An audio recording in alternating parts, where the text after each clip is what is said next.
Los 6 cisnes. Hallándose un rey de cacería en un gran bosque, salió en persecución de una pieza con tal ardor que ninguno de sus acompañantes pudo seguirlo.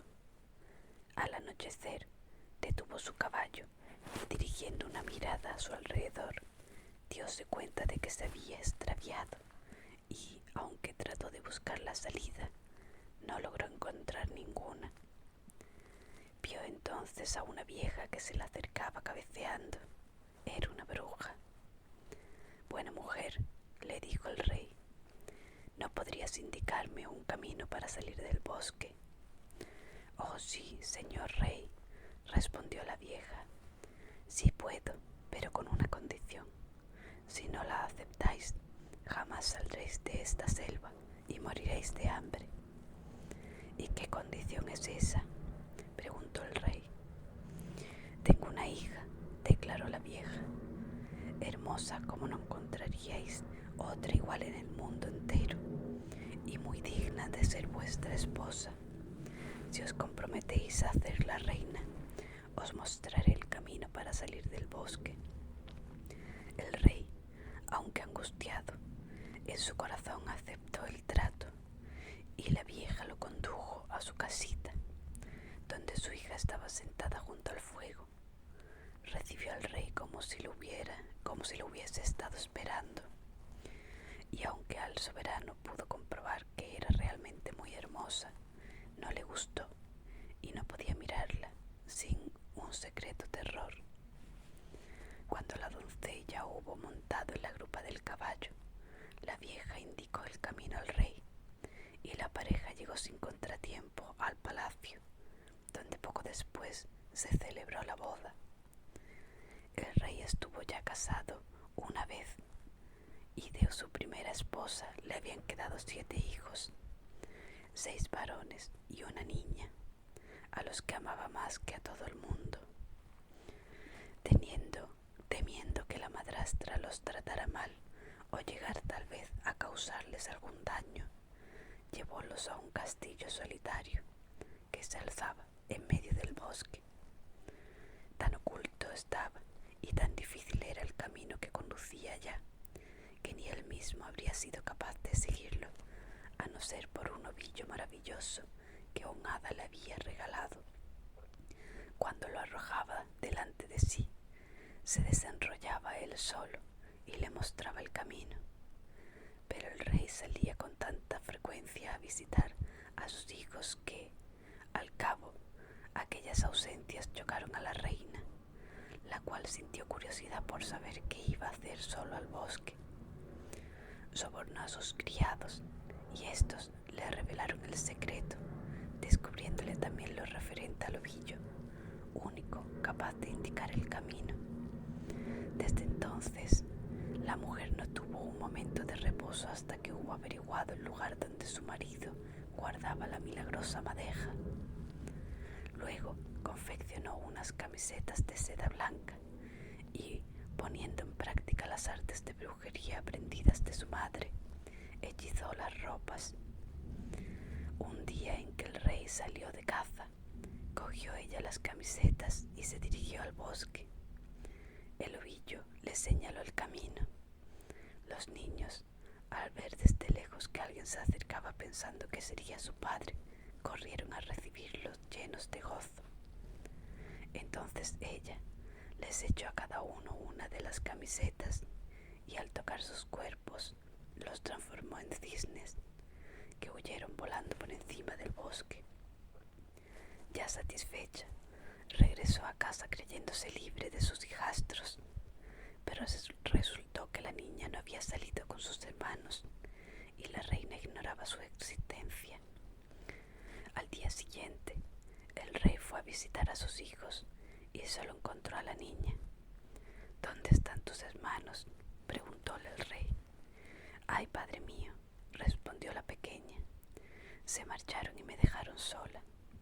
Y le contó lo que viera desde la ventana, cómo los hermanitos transformados en cisnes habían salido volando por encima de los árboles, y le mostró las plumas que habían dejado caer y ella había recogido.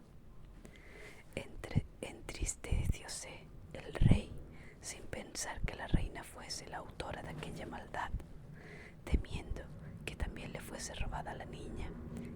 llevársela consigo. Mas la pequeña tenía miedo a su madrastra y rogó al padre que permitiera pasar aquella noche en el castillo solitario. Pensaba la pobre muchachita: no puedo ya quedarme aquí, debo salir en busca de mis hermanos. Y al llegar la noche, huyó a través del bosque. Anduvo toda la noche y todo el día siguiente sin descansar, hasta que la rindió la fatiga. Viendo una cabaña solitaria, entró en ella y halló un aposento con 6 diminutas camas, pero no se atrevió a meterse en ninguna, sino que se deslizó debajo de una de ellas, dispuesta a pasar la noche sobre el duro suelo. Mas a la puesta del sol oyó un rumor y al mismo tiempo vio 6 cisnes que entraban por la ventana. Posáronse en el suelo y sopláronse mutuamente las plumas, y éstas les cayeron, y su piel de cisne quedó alisada como una camisa. Entonces reconoció la niña a sus hermanitos y contentísima salió a rastras de debajo de la cama. No se alegraron menos ellos al ver a su hermana, pero el gozo fue de breve duración. No puedes quedarte aquí, le dijeron, pues esto es una guarida de bandidos. Si te encuentran cuando lleguen, te matarán. ¿Y no podríais protegerme?, preguntó la niña. No, replicaron ellos, pues solo nos está permitido despojarnos cada noche de nuestro plumaje de cisne durante 1/4 de hora, tiempo durante el cual podemos vivir en nuestra figura humana, pero luego volvemos a transformarnos en cisnes. Preguntó la hermanita llorando. ¿Y no hay modo de desencantaros? No, dijeron ellos, las condiciones son demasiado terribles. Deberías permanecer durante 6 años sin hablar ni reír, y en este tiempo tendríais que confeccionarnos 6 camisas de velloritas. Una sola palabra que saliera de tu boca lo echaría todo a perder. Y cuando los hermanos hubieron dicho esto, transcurrido ya el 1/4 de hora, volvieron a remontar el vuelo saliendo por la ventana. Pero la muchacha había adoptado la firme resolución de redimir a sus hermanos, aunque le costase la vida. Salió de la cabaña y se fue al bosque, donde pasó la noche oculta entre el ramaje de un árbol. A la mañana siguiente empezó a recoger velloritas para hacer las camisas. No podía hablar con nadie, y en cuanto a reír, bien pocos motivos tenía. Llevaba ya mucho tiempo aquella situación cuando el rey de aquel país, yendo de cacería por el bosque, pasó cerca del árbol que servía de morada a la muchacha. Unos monteros la vieron y la llamaron. ¿Quién eres? Pero ella no respondió. Baja, asintieron los hombres, no te haremos ningún daño. Mas la doncella se limitó a sacudir la cabeza. Los cazadores siguieron acosándola a preguntas, y ella les echó de la cadena de oro que llevaba en el cuello, creyendo que así se darían por satisfechos. Pero como los hombres insistieran, echóles el cinturón y luego las ligas, y poco a poco todas las prendas de que pudo desprenderse, quedando al fin solo con la camiseta.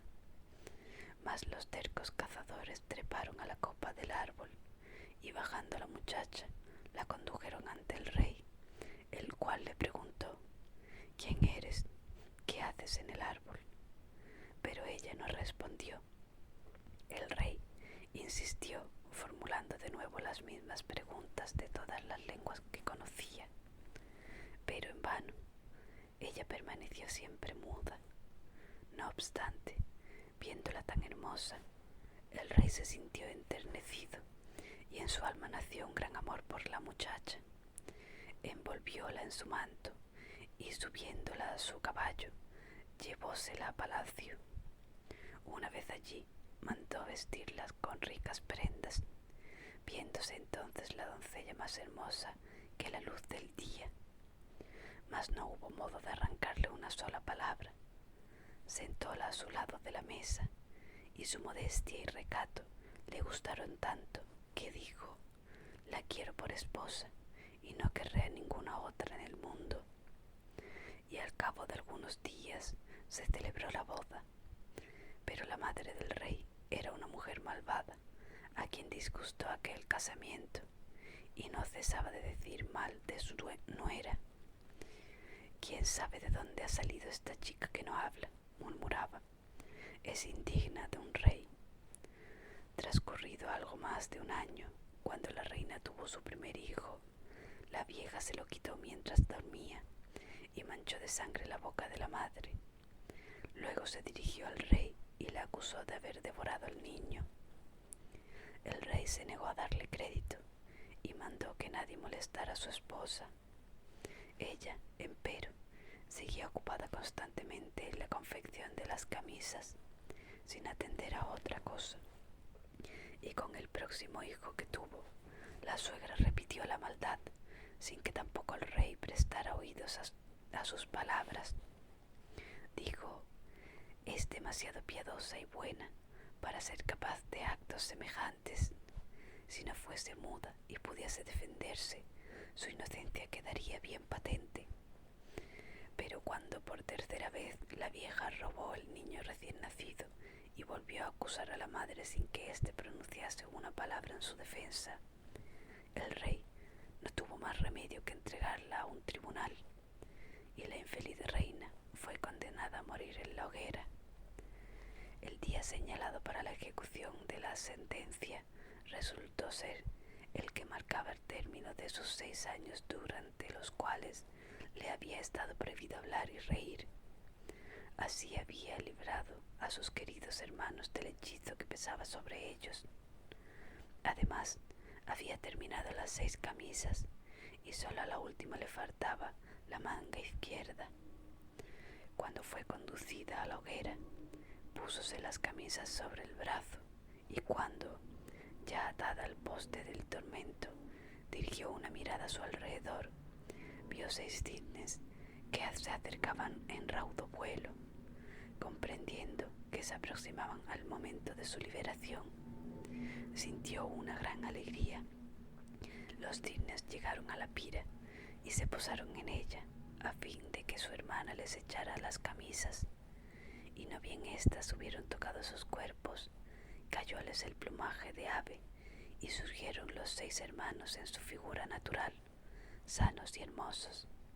Solo al menor le faltaba el brazo izquierdo, sustituido por un ala de cisne. Abrazáronse y besáronse, y la reina, dirigiéndose al rey que asistía consternado a la escena, rompiendo por fin a hablar, le dijo: esposo mío amadísimo, ahora ya puedo hablar y declarar que he sido calumniada y acusada falsamente. Y relató los engaños de que había sido víctima por la maldad de la vieja, que le había robado los 3 niños ocultándolos. Los niños fueron recuperados con gran alegría del rey, y la perversa suegra, en castigo, hubo de subir a la hoguera y morir abrasada. El rey y la reina, con sus 6 hermanos, vivieron largos años en paz y felicidad.